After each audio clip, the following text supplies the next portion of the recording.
Okay. Hey guys, and welcome back to another video. Today I want to make you feel more empowered, okay? I'm going to be talking about how power is literally a choice. You can choose to feel empowered or disempowered. It just comes down to the action that you take on your own life. So, here we go. If you enjoy this topic, leave me a like, leave me a comment. And yeah, today we're talking about how power is a choice. Personal power activation for whoever is watching this. If you clicked on this video, you probably need this activation. So sit down, get comfortable, and let's get into it. Power is a choice. How can you feel more empowered today? Today, right now. Things that we can do to feel more empowered. So first you have to identify what it is that makes you feel your best, okay? I'm going to run you guys through a list of the things that make me feel personally more empowered. And honestly, this wasn't on my list, but one of those things is taking care of how I look. Even if it's like a simple outfit, like this is literally thrifted. I got this for under $10, but it makes me feel posh. I don't know, like, and red lip, it just feels fancy. So sometimes it really is like surface level things that make us feel just more bold and more likely to go after the things that we want. But definitely, like I said in my previous video, never let yourself go. Always care for yourself, care for your appearance. You don't have to be on 10 every single day, but it's like never let yourself go. Like never like lose that hold you have on your routines, on feeling and looking your best. Never do that, okay? That's just not, let's just not become available for that in 2025, because if you end up, and it's like life has its ebbs and flows, right? Sometimes we're doing good, sometimes we're doing not so good. Our mental health has a lot to do with how we look, how we care for ourselves. If we're not feeling good mentally, it's hard, I understand that. But letting go for a long period of time is a choice. Like, at least try to fight it. You know what I mean? Like, never let yourself go completely, because if you just completely give in and you let yourself go and it's been like months, then you can seriously do a lot of damage to not only your physical appearance but your self-esteem. So I'm just going to say that. But power is a choice. So not letting yourself go, choosing not to do that is a choice. Okay? You can decide not to. Like, I always use this example because it's just relevant, especially like in a big city. I just see this example all the time. And I also worked in fitness for a long time. So I'm around people who are like, wanting to be their best, wanting to get in shape. And it's like, it's one thing to let yourself gain a few pounds, right? Like we all let go sometimes. But it's like another thing to like really let go for such a long period of time that now, you're 100 pounds overweight, or maybe you are underweight and you lost like 30 pounds. Like, it's not like things like that happen overnight. Like, those are habitual behaviors that you gave into over a long period of time. So before these habits overtake you, there's a decision that you can make to like be more aware and not let yourself go completely down that rabbit hole and let yourself go completely. So that's one example. But power is a choice. So these are the things that help me feel more empowered, that when I do them, when I'm aware of them, I feel my best. I feel personally empowered. Okay, this is for me. Your job is to identify what it is for you first. That's the first part, is identifying what it is. For me, one, staying in shape and not giving into my sweet tooth. I have a mean ass sweet tooth. Like, I really do. I love like sweets, and it's like if I don't curb that, if I don't find a way to like stay on top of that and not give in all the time, I can easily like completely let go of my figure. And that's something that I have to personally stay on top of for myself. So what makes me feel more empowered is, staying in shape, sticking to my fitness routines. That part is easy for me. The harder part for me is like, watching my appetite, watching what I eat, being more conscious and aware of like the foods that I'm putting into my body. That's a bigger role for me, my nutrition. So feeling empowered for me comes down to not always giving into my sweet tooth, because you never want to feel like your urges control you. That's the bigger picture. Like for me, it's my sweet tooth, but for you, maybe it's something different. Maybe it's vaping, like, or maybe it's drinking.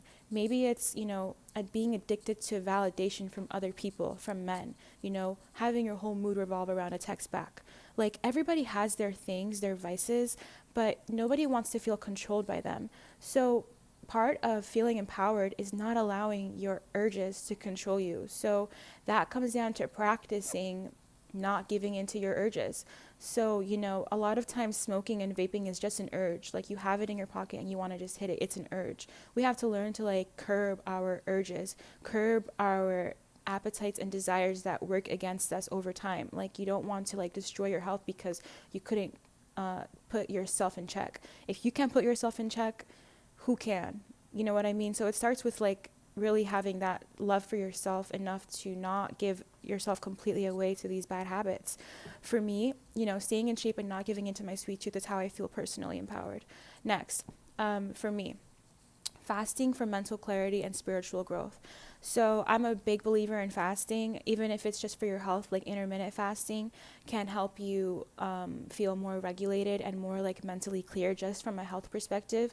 But I also believe in how much it helps you grow spiritually, especially if you use that fasting time intentionally to take a break from maybe social media, outside distractions, really just give yourself time to pray and spend that time in solitude for your spirit. Maybe you listen to like your favorite preachers, or your what it is that you do. Maybe it's reading scripture, whatever it is, spending time in prayer, whatever it is, just setting aside that time when you're fasting to have more intentionality towards growing spiritually, whatever that means for you. Maybe it's a book that you're picking up from somebody that you really resonate with that talks about spiritual concepts.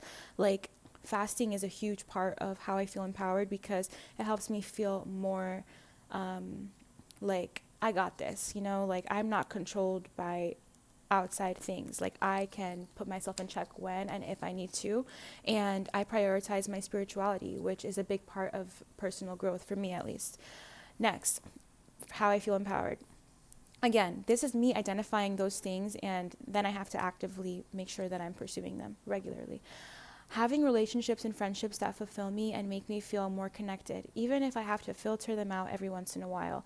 So the people that you hang around, your relationships, your friendships, they're going to impact you so much, way more than you realize, especially over time, because these are the people that you're spending time with. Not only that, but their attitudes and their way of life literally rubs off on you.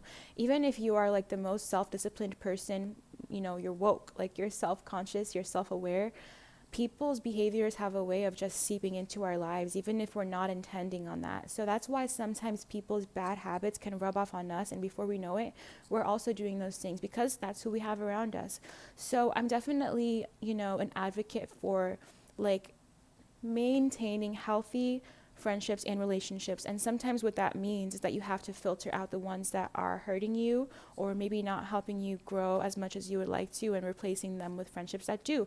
Or maybe just spending more time trying to cultivate new relationships so that you can get closer to where you want to be in life. Like, we do have to pay close attention to our friendships and our relationships. And it's like, friendships are definitely a form of relationships. Like, there's a level of intimacy in our friendships that's different and cannot be replaced by anything else. Like, platonic love is awesome, right?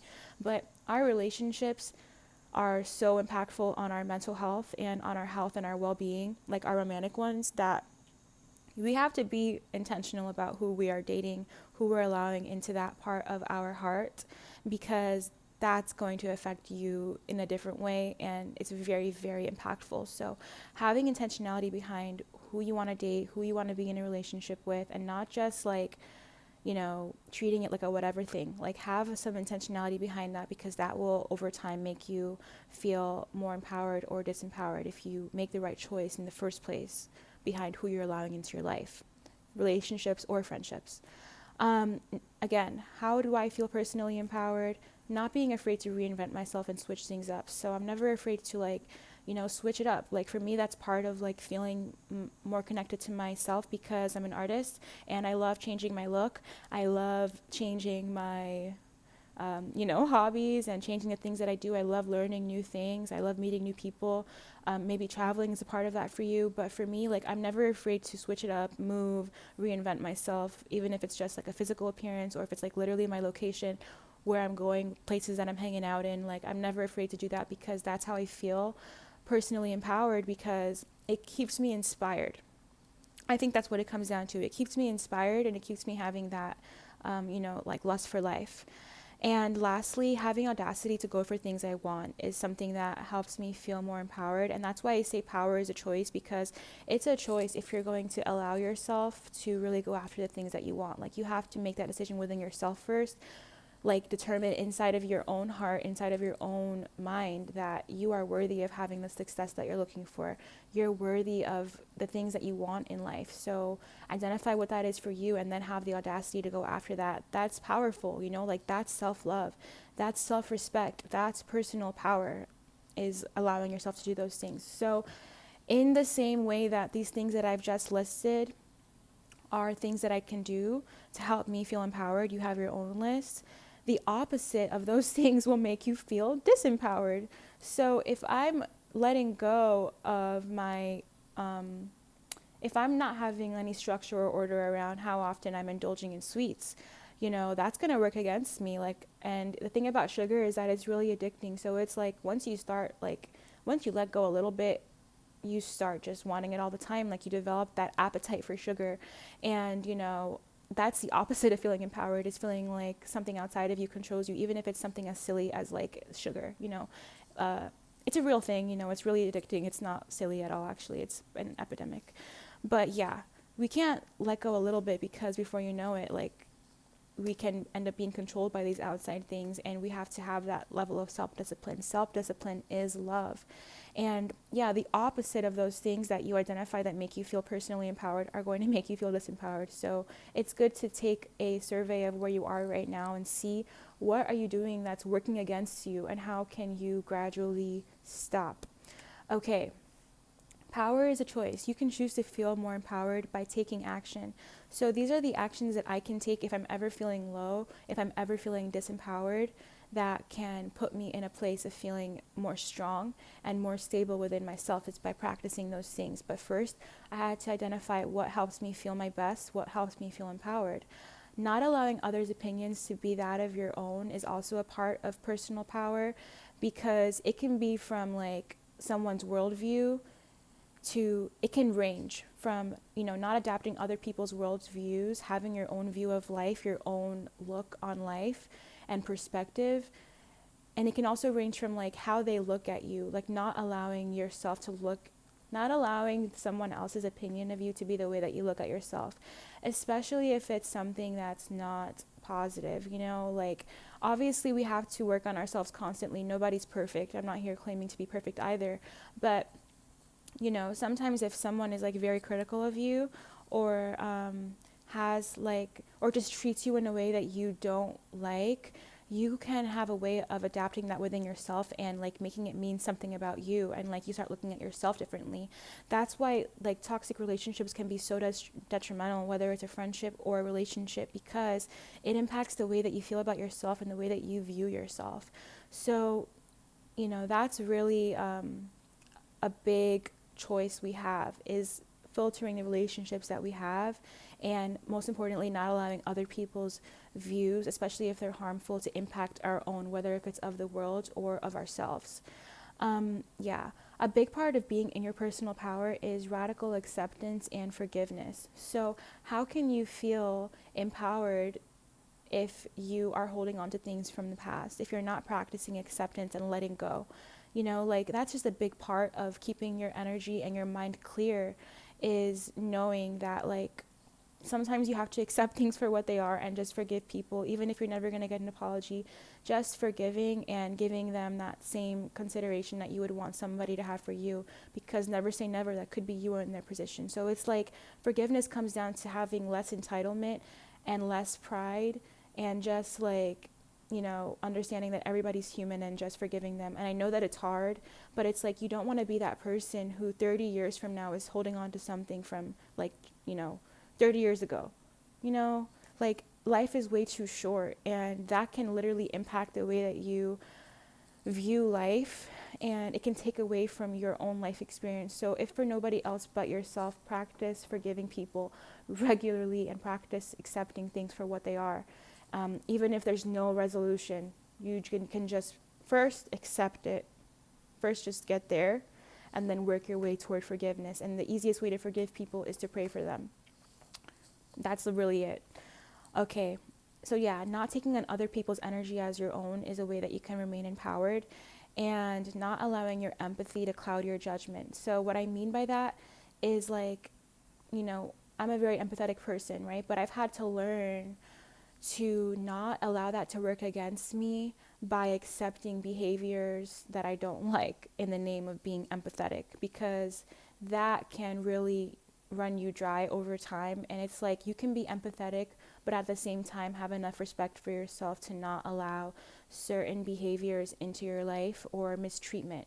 You don't need to accept mistreatment in the name of, being empathetic. Like there's a line that you can draw in the sand where you're not angry, you're not holding anything against that person, but at the same time they're not going to be allowed into your life. Like, so don't allow your empathy to cloud your judgment, because you are in control of how your life progresses. And in your relationships, you need to take a little bit of a firmer hand sometimes, because being overly empathetic can work against you as well.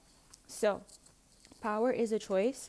That was my message for today. I want you to identify how you can feel more empowered today, even if it's just one small baby step toward getting there. What is something you can do today that will make you feel more empowered? And if you're having a hard time picturing what that might be for you, think about a week from now. If you did one small thing every day, how it would add up over time. What is that thing for you? Something to think about today, okay? If you enjoyed this video, leave me a like, leave me a comment, and definitely check out my 30 Days of Empress Energy program. It's my 30-day program to help you raise your self-esteem, point blank, period. Also, I have private coaching. You can apply using the link below. It's a Google document where I ask you a few questions to see if we are a good match for one-on-one mentorship. And also, I have my More Than Amused membership program available in the description below, where every single month we're working on personal development in 12 different areas of our life using online, using journaling. And, it's kind of like an online journaling community where we also talk about like very personal things. So check that out in the description below and leave me a comment if you enjoyed. Also, don't forget to subscribe, okay? If you enjoyed this video, subscribe, please. Thank you very much. It helps my channel. Bye.